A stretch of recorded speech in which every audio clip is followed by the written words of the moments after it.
Plant biotechnology का next lecture है physical and chemical methods of gene transfer, gene स्थानांतरण की भौतिक व रासायनिक विधियां। तो इसमें सबसे पहले प्रत्यक्ष जीन स्थानांतरण या डायरेक्ट जीन ट्रांसफर क्या होता है इसके बारे में आपको पता होना चाहिए। तो इसमें हम बिना किसी जैविक कारक की सहायता के, जैविक कारक का मतलब माइक्रोब या सूक्ष्म जीव, वांछित जीन को यानी डिजायर्ड जो जीन होता है पादप कोशिकाओं के जीनोम में समावेशित करवा के, ठीक है, जो पादप कोशिकाएं या प्लांट सेल्स होती हैं उनका जो जीनोम है वो कहाँ होता है, केंद्रक के अंदर होता है। तो केंद्रक में जो जीनोम है उसके अंदर इस वांछित जीन या डिजायर्ड जीन को समावेशित करवाया जाता है, इंट्रोड्यूस करवाया जाता है, स्थायी रूपांतरण प्राप्त किया जाता है। ठीक है, परमानेंट जो ट्रांसफॉर्मेशन है वो हम लोग प्राप्त कर लेते हैं, यानी कि जो पादप है वो वांछित लक्षण प्रदर्शित करने लगता है। तो इसे प्रत्यक्ष जीन स्थानांतरण कहते हैं। तो इस मेथड को हम लोग क्या बोलेंगे, डायरेक्ट जीन ट्रांसफर। अब डायरेक्ट जीन ट्रांसफर के अंदर बहुत सारी मेथड्स आती हैं, लेकिन यहाँ पर हम लोग केवल दो ही मेन मेथड्स के बारे में पढ़ेंगे। सबसे पहली मेथड आती है कणिका बंदूक विधि, या जिसको जीन गन मेथड भी कहा जाता है, और दूसरी मेथड आती है पीईजी मध्यस्थ जीन स्थानांतरण, या इंग्लिश में बोलते हैं पीईजी मीडिएटेड जीन ट्रांसफर। सबसे पहले हम लोग देखेंगे कणिका बंदूक विधि, या जिसको जीन गन मेथड के नाम से भी जाना जाता है। तो ये जीन स्थानांतरण की एक भौतिक विधि है, यानी फिजिकल मेथड है। इसके अंदर किसी भी रसायन का उपयोग जो है या केमिकल जो है वो यहाँ पे यूज नहीं किया जाता है। इसका एक और नाम भी है, इसको बायोलिस्टिक मेथड के नाम से भी जाना जाता है। तो ये चीज ध्यान में रखनी है। इस विधि में हम क्या करते हैं अभी, हम टंगस्टन या गोल्ड के कण लेते हैं, पार्टिकल्स लेते हैं। इन पार्टिकल्स का जो व्यास है वो कितना होना चाहिए, डायमीटर 1 से 2 माइक्रोमीटर। ठीक है, अब हम क्या करते हैं, इन कणों के ऊपर डीएनए का लेप चढ़ाते हैं। डीएनए का लेप, कौन सा डीएनए है, जो वांछित जीन है या डिजायर्ड जीन है उसका लेप चढ़ा लेते हैं। फिर क्या करते हैं, इन्हें कणिका बंदूक के द्वारा कोशिका में दागा जाता है। ठीक है, जो पार्टिकल गन होती है उसमें इसको लोड कर लेते हैं इन पार्टिकल्स को, और फिर दाग देते हैं कोशिका के अंदर, पादप कोशिका में। तो पादप कोशिका के अंदर जो अपना वांछित जीन है या डीएनए है वो प्रवेश कर जाता है और जीनोम के अंदर समावेशित हो जाता है।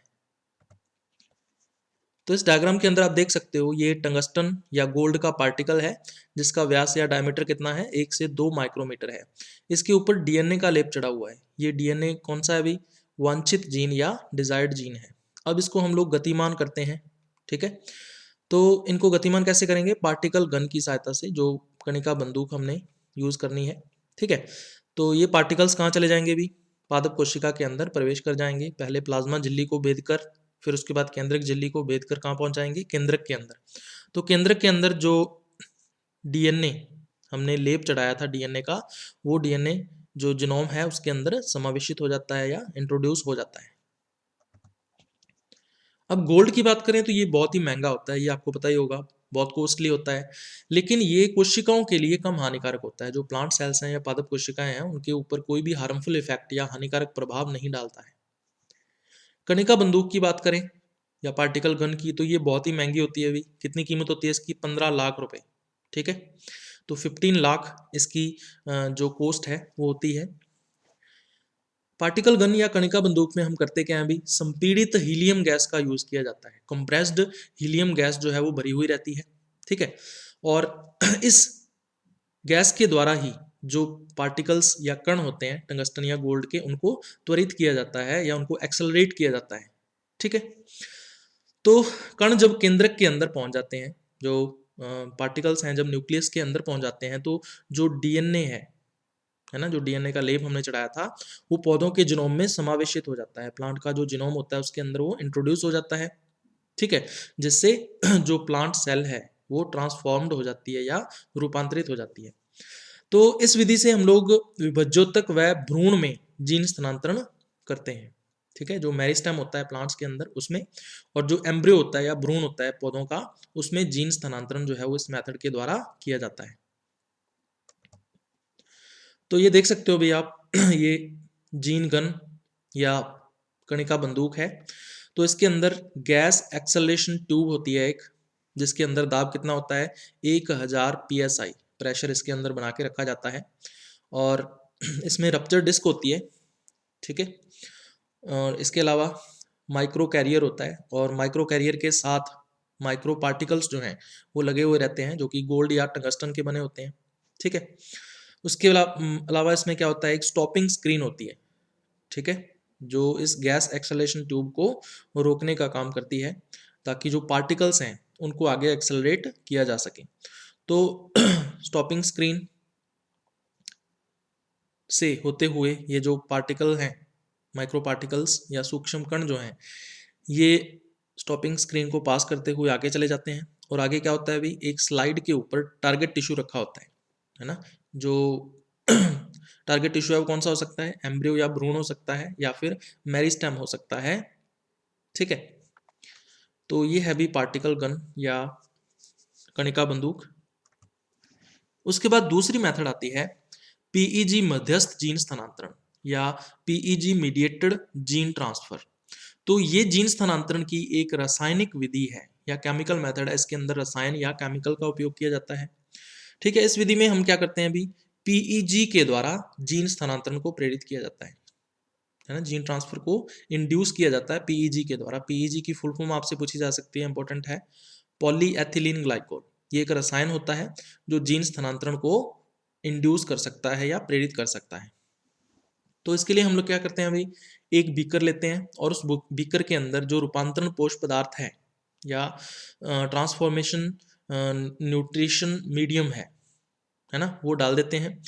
उसके अंदर खास बात क्या है, मैग्नीशियम आयनों की जो सांद्रता है वो उच्च होनी चाहिए, ठीक है। मैग्नीशियम आयंस हाई कंसंट्रेशन में उसमें उपस्थित होने चाहिए, ठीक है।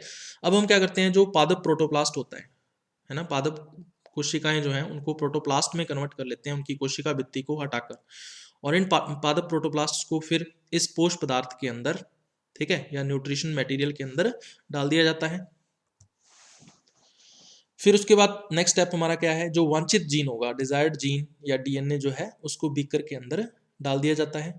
अब यहाँ पे एक चीज ध्यान में रखनी है, डीएनए मिलाने से पहले, यानी वांछित जीन जो डिजायर्ड जीन है उसको मिलाने से पहले हम लोग क्या करते हैं, जो पादप प्रोटोप्लास्ट होता है या प्लांट प्रोटोप्लास्ट है उसको 5 मिनट तक 45 डिग्री सेंटीग्रेड तापमान पर ऊष्मा प्रघात दिया जाता है, ठीक है। 5 मिनट तक हमें क्या करना है, 45 डिग्री सेंटीग्रेड टेम्परेचर पर उसको गर्म करना है, ठीक है, उसको हीट शॉक देना है, ठीक है। और उसके बाद फिर बर्फ में स्थानांतरित कर देते हैं, ठीक है, उसको आइस के अंदर उसको ट्रांसफर कर दिया जाता है। ऐसा करने से फायदा क्या होता है, जो रूपांतरण की आवृत्ति है या कोशिकाओं के ट्रांसफॉर्मेशन की जो फ्रीक्वेंसी है वो 10 से 1000 गुना तक बढ़ जाती है। तो ये बहुत ही इंपॉर्टेंट होता है इस मेथड के अंदर। उसके बाद फिर नेक्स्ट स्टेप हमारा क्या रहता है, पीएच को 8 तक ले जाते हैं, ठीक है। पीएच जो होती है पोषक पदार्थ की उसको बढ़ाते हैं और 8 तक ले जाते हैं, यानी कि क्षारीय या एल्कलाइन कर लेते हैं माध्यम को, ठीक है। उसके बाद फिर उसमें मिलाया जाता है हमारा मेन केमिकल या रसायन 20% पीईजी, ठीक है, पॉलीएथिलीन ग्लाइकोल 20% मिलाते हैं।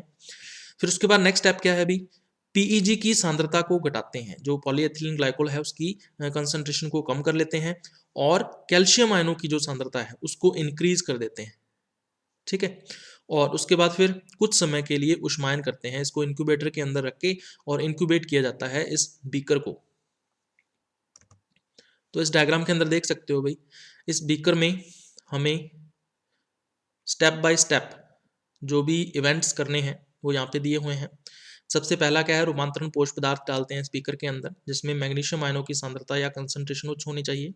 दूसरा स्टेप हमारा क्या है, प्लांट प्रोटोप्लास्ट इसके अंदर डाल देते हैं। तीसरा स्टेप हमारा क्या है, वांछित जीन या डिजायर्ड जो जीन होता है वो इसके अंदर डाल देते हैं। नेक्स्ट स्टेप हमारा क्या है, पीएच को 8 तक ले जाते हैं, है ना, पीएच को इंक्रीज करके, यानी माध्यम को क्षारीय या अल्कलाइन बनाया जाता है। फिर उसके बाद 20% पीईजी जो रसायन या केमिकल है उसको इसमें ऐड कर देते हैं।